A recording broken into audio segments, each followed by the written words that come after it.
یہ ہم جانتے ہیں کہ یہ ہوا 8 ہجری کے اندر، اچھا 20 رمضان المبارک 8 ہجری۔ ٹھیک ہے۔ اس سے پہلے 2 سال پہلے 6 6 ہجری کے اندر نبی علیہ الصلوۃ والسلام جب آپ اپنے صحابہ کرام کے ساتھ عمرہ کرنے کے لیے تشریف لے کر گئے، ٹھیک ہے، لیکن آگے مکہ والوں کی مزاحمت کی وجہ سے آپ عمرہ نہیں کر پائے۔ اللہ اکبر۔ اب ہوا کیا کہ وہاں پر مدینہ والے یعنی نبی علیہ الصلوۃ والسلام اور مکہ قریش کے ساتھ آپ کا ایک معاہدہ ہوا، ٹھیک ہے، جسے ہم صلح حدیبیہ کہتے ہیں۔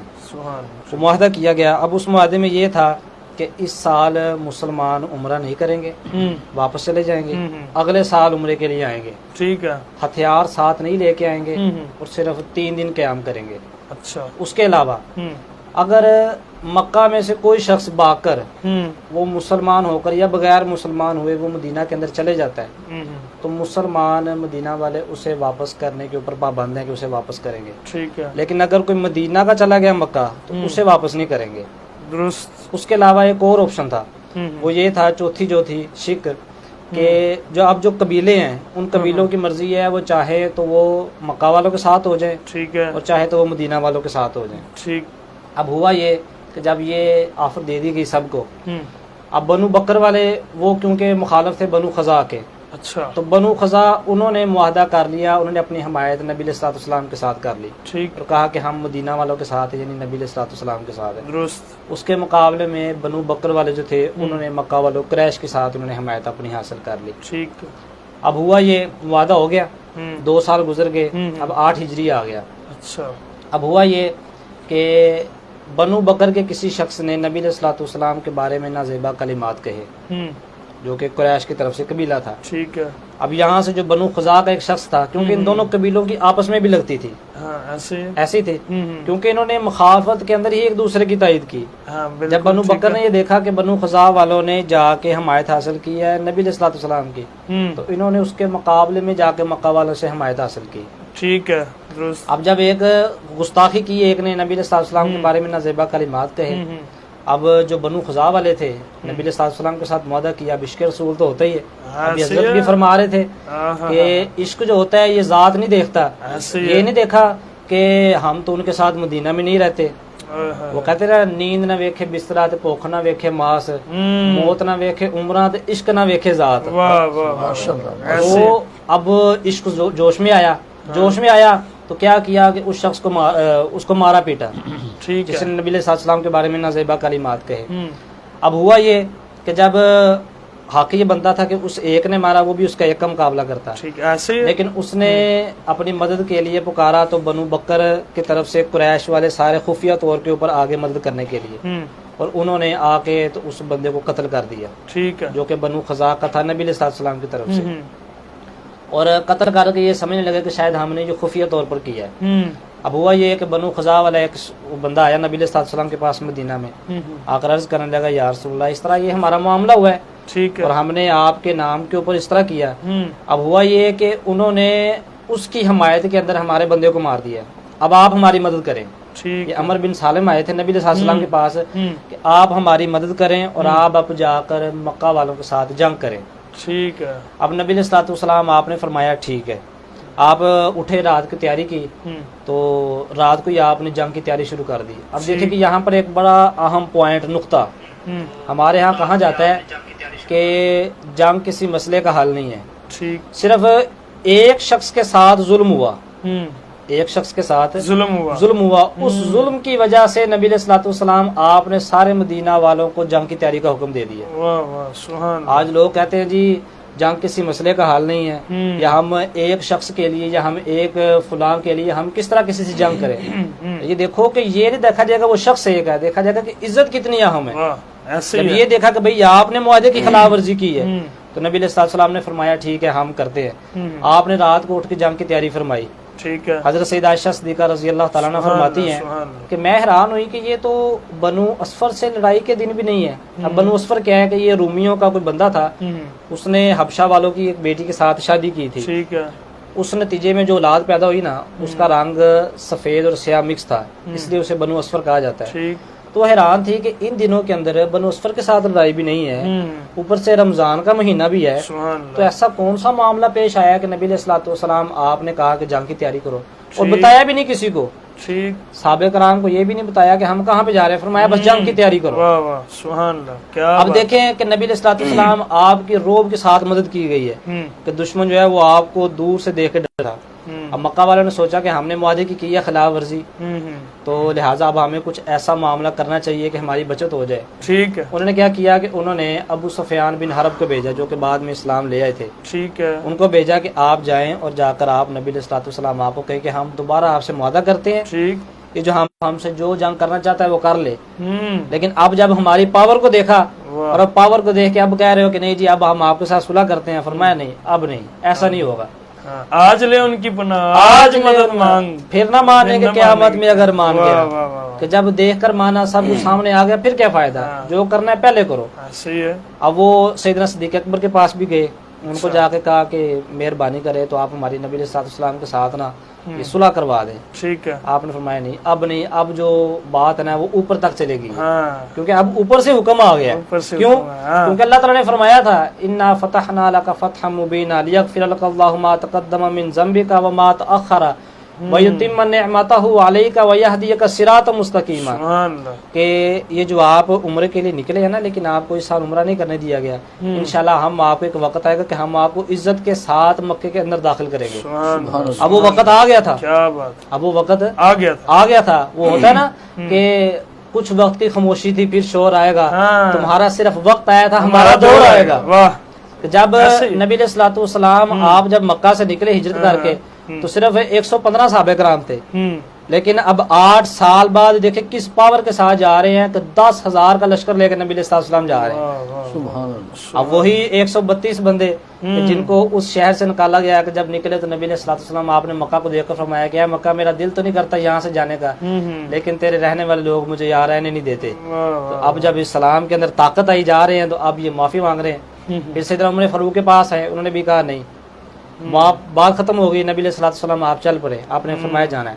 ٹھیک اب ہے، یہاں پر ایک بڑی اہم بات جو علم غیب کے اوپر دلیل ہوتی ہے، ٹھیک کہتے ہے، ہیں جی نبی علیہ الصلوۃ والسلام آپ کو علم غیب نہیں ہے۔ ٹھیک ہے، ہوا کیا کہ نبی علیہ الصلوۃ والسلام کے صحابی حضرت حاتب بن ابی بلتا، انہوں نے کیا کیا کہ ان کی جو فیملی تھی، گھر والے تھے، وہ سارے رہتے تھے مدینہ کے اندر، ٹھیک ہے، مکہ کے اندر۔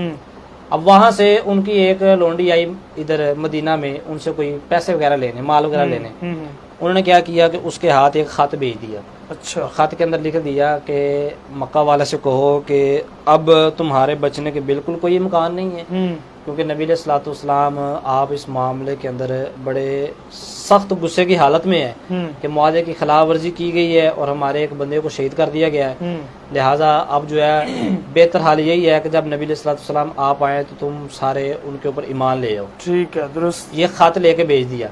اب نبی علیہ الصلوۃ والسلام کو اللہ تبارک و تعالیٰ نے خبر بھیج دی کہ یا رسول اللہ آپ کے حملے سے پہلے ہی وہاں پر ایک خفیہ خط بھیج دیا گیا ہے۔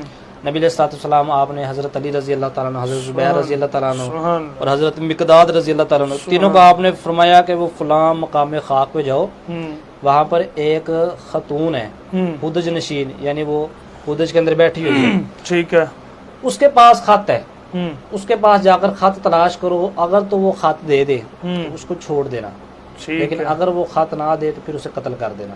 اللہ، اب یہ تینوں صحابہ کرام گئے وہاں پر جا کے، تو اسی مقام کے اوپر جہاں پر نبی علیہ الصلوۃ والسلام نے فرمایا تھا اسی مقام پہ پھر اس عورت کو جا کے پکڑ لیا۔ ٹھیک، درست، اب وہ وہاں پر گئے تو وہاں پر جا کے اس عورت کو کہنے لگے کہ تمہارے پاس جو خط موجود ہے جاسوسی والا، جو جاسوسی لے کے جا رہی ہو مکہ کے اندر، وہ ہمیں خط دو۔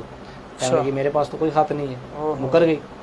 اسے دوبارہ پھر کہا گیا کہ نہیں ہمیں پکی اطلاع ہے، خط تمہارے پاس ہی ہے، ٹھیک، خط تمہارے پاس ہی ہے، خط دو۔ وہ کہتی نہیں میرے پاس تو خط ہے نہیں ہے۔ اب صحابہ اس کرام کے پاس تھا، ہے اس کے پاس، اب دیکھیں صحابہ کرام کا ایمان جو تھا وہ نبی علیہ الصلوۃ والسلام کے پاس پکا کہ اب نبی علیہ الصلوۃ والسلام آپ کوئی بات کہہ دیں اور وہ بات نہ ہو تو ایسا ہو ہی نہیں سکتا۔ حضرت علی رضی اللہ تعالیٰ عنہ فرماتے ہیں نا کہ میں پوری زندگی میں کبھی اطمینان کے ساتھ نہیں سویا سوائے ہجرت کی راہ۔ کیوں کیونکہ نبی علیہ الصلوۃ والسلام آپ نے فرمایا تھا کہ صبح سب کی امانتیں لٹا کر آ جانا، تو میں نے یہ سوچا کہ جب نبی علیہ الصلوۃ والسلام نے فرمایا کہ صبح آ جانا، اس کا مطلب ہے کہ آج کی رات میری زندگی پکی ہے، آگے پیچھے تو پتہ نہیں ہے کہ موت کس وقت آ جائے، لیکن کیونکہ نبی علیہ الصلوۃ والسلام نے فرما دیا ہے تو اب کنفرم بات ہے۔ فرماتے ہیں کہ نبی علیہ الصلوۃ والسلام آپ نے فرمایا ہوا تھا، اب کہنے لگے کہ بھئی خط تمہارے پاس خط دو، وہ نہیں مانے، اب صحابہ کرام کا ایمان پکا تھا، کہنے لگے ٹھیک ہے ہم تمہاری تلاشی لیں گے۔ وہ کہتی میں اور تو میری تلاشی کس طرح لوگے؟ انہوں نے فرمایا پھر ٹھیک ہے قتل ہونے کے لیے تیار ہو جائے۔ اس نے کیا کیا، دیکھا جب ڈر گئی پھر اس نے اپنے بالوں کی مینڈیوں میں سے خط نکال کر دیا، کیونکہ اسے پتہ چل گیا تھا کہ یہ اب ٹلنے والے نہیں ہیں، انہوں نے کہا تھا کہ خط تیرے پاس ہی ہے، خط تیرے پاس ہی ہے۔ اب وہ خط لے کر آئے اور آپ نبی علیہ الصلوۃ والسلام آپ کو جب خط دکھایا آپ نے فرمایا، پھر آپ نے اس صحابی کو بلایا کہ آپ نے یہ خط کیوں بھیجا؟ کہنے لگے یا رسول اللہ میرا، پہلے تو حضرت عمر فاروق رضی اللہ تعالیٰ عنہ کا جو ایمان کا جذبہ ہے نا وہ جوش کے اندر آیا، کہتے یا رسول اللہ آپ مجھے اجازت دیں تو میں ان کی گردن کاٹ دوں، کہ انہوں نے آپ کے ساتھ غداری کی ہے، جاسوسی کی ہے۔ نبی علیہ السلام نے فرمایا رکو ذرا، ہم پہلے اس معاملے کی تحقیق کرتے ہیں، معاملہ کیا ہے؟ آپ نے پوچھا کیا وجہ ہے کہ آپ نے جو ہے وہ خط بھیجا ہے؟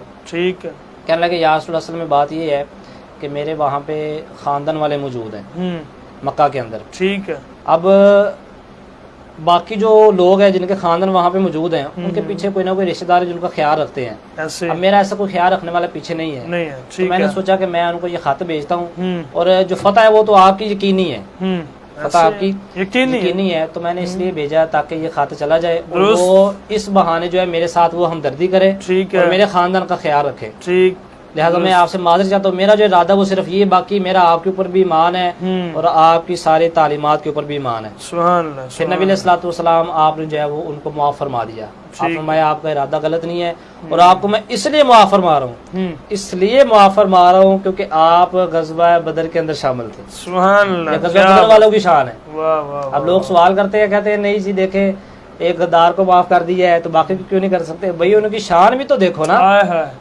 شان بھی تو دیکھو کہ وہ غزوہ بدر کے اندر شریک ہوئے ہیں، 313 تھے 1000 کے مقابلے میں، کیا بات، اور آج تم دین کے ساتھ غداری کر کے کہتے ہو کہ ہمیں معاف کر دیا جائے، ایسا تو نہیں نا؟ یا تو تم پہلے بدر سے چکر لگا کے آؤ، ٹھیک ہے، تو پھر آؤ نا، پھر اب تم مقابلہ کر رہے ہو ان کے ساتھ جنہوں نے غزوہ بدر کے اوپر سارا کیا، پھر انہوں نے اپنی ساری وجہ بھی پیش کی، اور نبی علیہ السلام کے سامنے جو بات کی جاتی ہے دل کے اندر تو بندہ کوئی کھوٹ بھی نہیں رکھ سکتا۔ اب یہ بھی نہیں ہو سکتا ہے کہ انسان منہ پہ کچھ کہے دل میں کچھ ہو، سارا معاملہ ہوا تو پھر نبی علیہ السلام آپ نے انہیں معاف فرمایا۔ اب نبی علیہ السلام آپ وہاں سے 10,000 کا لشکر لے کر آپ وہاں سے نکلے ایک طاقت کے ساتھ، اور یہ اسلام کا یہ معجزہ ہے کہ دیکھیں پہلے وہ شروع میں 4 تھے، دار ارقم میں وہ 35 ہو گئے، شیب ابی طالب میں وہ 82 کے قریب ہو گئے، ہجرت کے وقت 115 تھے، غزوہ بدر میں 313 ہو گئے، غزوہ احد میں 1000 ہو گئے، اور صلح حدیبیہ کے موقع پر 8000 ہو گئے، اور پھر جب فتح مکہ کے لیے گئے تو 10,000 ہو گئے، اور غزوہ حنین کے موقع پر 12,000 ہو گئے، اور خطبہ حجۃ الوداع کے موقع پر تقریباً 70,000 کے قریب صحابہ کرام موجود تھے، اور نبی علیہ الصلوۃ والسلام آپ کا جب وصال مبارک اس وقت تقریباً 1.25 لاکھ کے قریب صحابہ کرام موجود تھے۔ یہ اسلام کی طاقت ہے کہ جو دن بہ دن بڑھتی ہے، جتنا جتنی کوشش کی اسلام کو دبانے کی، اسلام زمانے میں دبنے کو نہیں آیا، یہ مضمون ہم تم کو طریق سے دکھا دیں گے، اور خدا نے اسلام میں یہ طاقت رکھی ہے، یہ اتنا ہی ابلے گا جتنا ہم اسے دبا دیں گے۔ بنے تو آپ لے کر نکلے، لوگوں کو 10,000 کا قافلہ لے کر نکلے، اور مکہ کے قریب جا کر ایک مقام پر آپ نے وہاں پر قیام فرمایا۔ اب مکہ والوں نے جب دیکھا کہ لگتا ہے کہ یہ کوئی قوم آئی ہے، کوئی فوج آئی ہے لڑنے کے لیے، کہنے لگے لگتا ہے کہ یہ بنو خزاع والے ہیں، پھر سوچا کہ ان کا تو بڑی طاقت وہ نہیں ہو سکتی، کیا گیا، کہنے لگے کہ چلو جا کے پتہ کرتے ہیں کون ہے، تو انہوں نے ابو سفیان کو بھیجا، ٹھیک ہے، کہ جا کر پتہ کرتے ہیں دیکھتے ہیں کون ہے۔ ابو سفیان آئے اور آ کر تو حضرت خالد بن ولید رضی اللہ تعالیٰ عنہ کے پاس آ کر اپنی پناہ لے لی۔ کیا بات ہے۔ جب آئے تو یہاں پر جگہ جگہ فاصلے کے ساتھ آگ جلانے کا حکم دیا، ٹھیک، اسے کہتے ہیں اپنی پاور شو۔ آج کچھ لوگ اقتدار سے اتر کر اپنی پاور شو کرنا چاہ رہے ہیں نا، لیکن اصل پاور تو وہی جو اسلام دیتا ہے۔ اب یہ پاور وہ تھی جو اللہ تبارک و تعالیٰ نے نبی علیہ الصلوۃ والسلام کو عطا فرمائی، اور آپ اپنی پاور شو کروا رہے ہیں، بتا رہے ہیں کہ تمہیں یاد ہو کہ نہ یاد ہو، ہمیں یاد ہے ذرا ذرا، مجھے مجبور کر دیا، مجھے اللہ تعالیٰ کی طرف سے یہاں سے آپ ہجرت کر کے چلے جائیں۔ اب سوچ رہے ہیں کہ دیکھیں وہ وقت آ گیا، وہ عظیم وقت آ گیا کہ دیکھیں 8 سال بعد کس طرح وقت نے پلٹا کھایا۔ صبح کے تخت نشین شام کے مجرم ٹھہرے، ہم نے پل بھر میں نصیبوں کو بدلتے دیکھا ہے۔ جہاں 132 کو نکالا، اسے کہتے ہیں نفس کو شکست دینا، وہ کیا کہ بدلہ نہیں لیا، وگرنہ ہم کہتے ہیں نا کہ تو جو میں نہ کیتا ہے میں تینوں ہی کراں گا، وہ نہیں کیا، تو سوچا ٹھیک ہے جو ظلم و ستم کیا کوئی بات نہیں، عام معافی۔ اب جب آئے آپ نے پاور کو شو کیا تو ایک صحابی کہنے لگے یا رسول اللہ، جو ابو سفیان نے کسی دوسرے کے اوپر اس طرح سلطنت قبضہ حاصل کیا ہو اور کہہ دیا ہو کہ ٹھیک ہے بھائی جو ہتھیار پھینک دے گا ہم اس کو معاف کر دیں گے، فرمایا جو ہتھیار پھینک دے گا اس کے لیے عام معافی کا اعلان ہے، ٹھیک ہے۔ نمبر 2 جو حرم پاک کے اندر چلا جائے اس کے لیے بھی عام معافی کا اعلان ہے، ٹھیک ہے۔ نمبر 3 فرمایا کہ جو ابو سفیان کے گھر چلا جائے اس کے لیے بھی عام معافی کا اعلان ہے۔ یہ آپ نے سبحان اللہ سبحان اللہ۔ وہ پیر نصیر الدین نصیر شاہ صاحب فرماتے ہیں نا کہ میرے اعمال تو نہ تھے بخشش کے قابل، محمد نے شفاعت کی تو خدا مان گیا، کہ میرے تو اعمال اس طرح کے نہیں تھے، لیکن نبی علیہ السلام کی وجہ سے جو ہے وہ سارے کام ہو گئے۔ جب آپ سارے کٹھے جاتے ہیں، نہیں بلکہ 4 جگہ سے اپنی فوج کو داخل کیا، اسے کہتے ہیں جوش و جذبہ، غلبہ، اور تاکہ سارے انتظامات بھی کیے کہ بھئی یہ نہ سمجھنا کہ شاید ہم معافی کا اعلان کر دی تو اب ہم کوئی ڈھیلے پڑ گئے ہیں، تم آگے سے مقابلہ کرو تو ہمارے ساتھ ایسے ہو جائے گا، کیونکہ جب جا رہے ہیں گھوڑے کے اوپر سوار ہیں تو پیچھے کس کو بٹھایا ہوا ہے؟ اللہ تعالیٰ نے اپنے غلام کے بیٹے کو پیچھے ساتھ بٹھایا ہوا ہے۔ اب لوگ کیا کرتے ہیں کہ جب جاتے ہیں داخل ہوتے ہیں تو اپنے ساتھ کسی بڑے کو بٹھاتے ہیں تاکہ میری شان کے اندر اضافہ ہو، پتہ چلے کہ بھئی جو میرے آس پاس کے لوگ ہیں بڑے بڑے ہیں، لیکن فرمایا نہیں، وہ جس نے ہماری غلامی کی ہماری خدمت کرتا ہے بٹھایا ہے۔ جب طاقت ملتی ہے، جب شہرت ملتی ہے تو انسان کی ہوائیں اور جاتی ہے۔ تم سے پہلے جو شخص یہاں تخت نشین تھا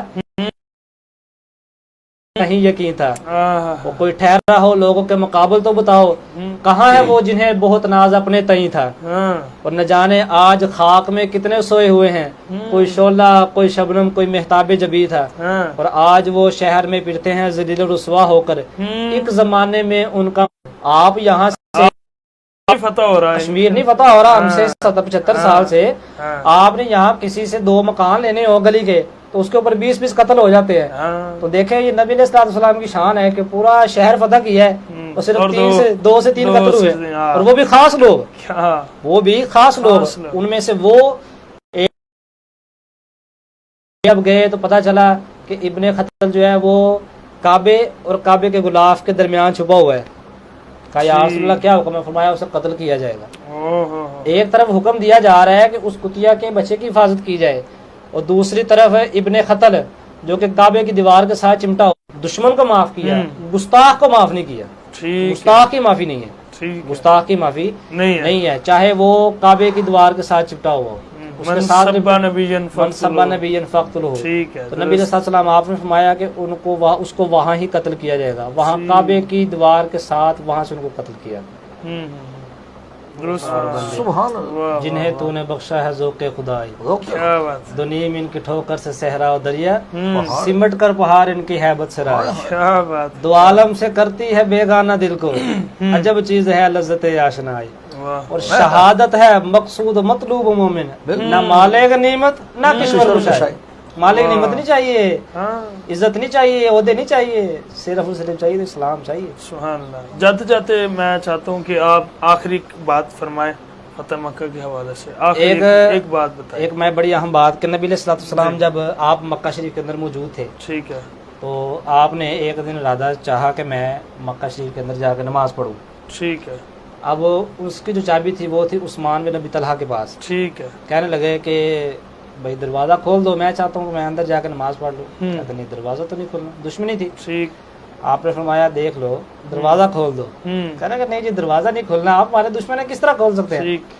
آپ نے فرمایا دیکھ لو ایک وقت ہوگا چابی ہمارے پاس ہوگی. سبحان اللہ، کہنے لگا وہ جو وقت ہوگا نا ہاں اس دن پھر قریش والے ذلیل و رسوا ہو جائیں گے. اوہ، آپ نے فرمایا نہیں ذلیل و رسوا نہیں ہوگی، اس دن وہ عزت پائیں گے. ہوں اب جب آپ اس دن گئے مکہ فتح ہوا تو آپ نے وہاں پر جا کر آپ نے فرمایا فتح کر لیا، اور حضرت علی رضی اللہ تعالیٰ کو کندھے پر سوار کر کے آپ نے سارے بت فرمایا توڑو. ٹھیک ہے. ساتھ ساتھ آپ کہے رجال حق و زحق الباطل ان الباطل کان زہوقا. حق آ گیا باطل چلا گیا، اور باطل نے مٹنا ہی تھا. واہ واہ واہ. یہ باطل کی تقدیر ہے کہ اس نے مٹی جانا ہے. یہ کچھ عرصے کا ہوتا ہے باطل، ہاں کچھ وقت کے لیے نظر آتا ہے پھر یہ غائب ہو جاتا ہے. ٹھیک ہے. اب آپ نے بلایا کہ بھائی بلاؤ وہ عثمان بن ابی طلحہ کو. وہ بھی اب مسلمان ہو گئے، اسلام لے آئے. آپ نے فرمایا بھائی دروازے کی چابی دو، کھولو. اب ہاتھ سے چابی دے رہے ہیں.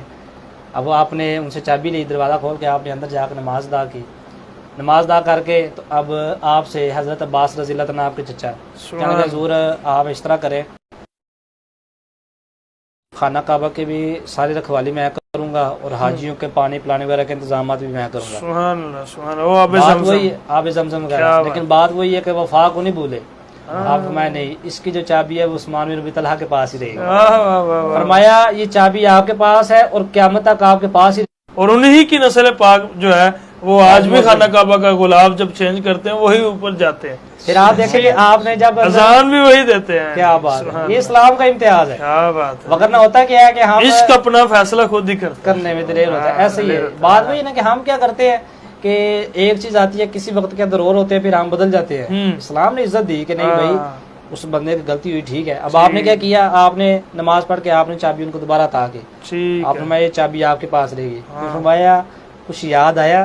کہنے لگے جی یا رسول اللہ وہ وقت یاد آیا جب آپ نے مجھے کہا تھا میرا واقعی آپ کے اوپر ایمان ہے کہ آپ اللہ تعالیٰ کے سچے رسول ہیں. یہ نبی علیہ السلام کی جو ہے وہ سب سے بڑی شان و عظمت ہے کہ بدلہ نہیں آپ نے لیا، معاف کیا آپ نے. سبحان اللہ. معافی جو سب سے بڑی ہے.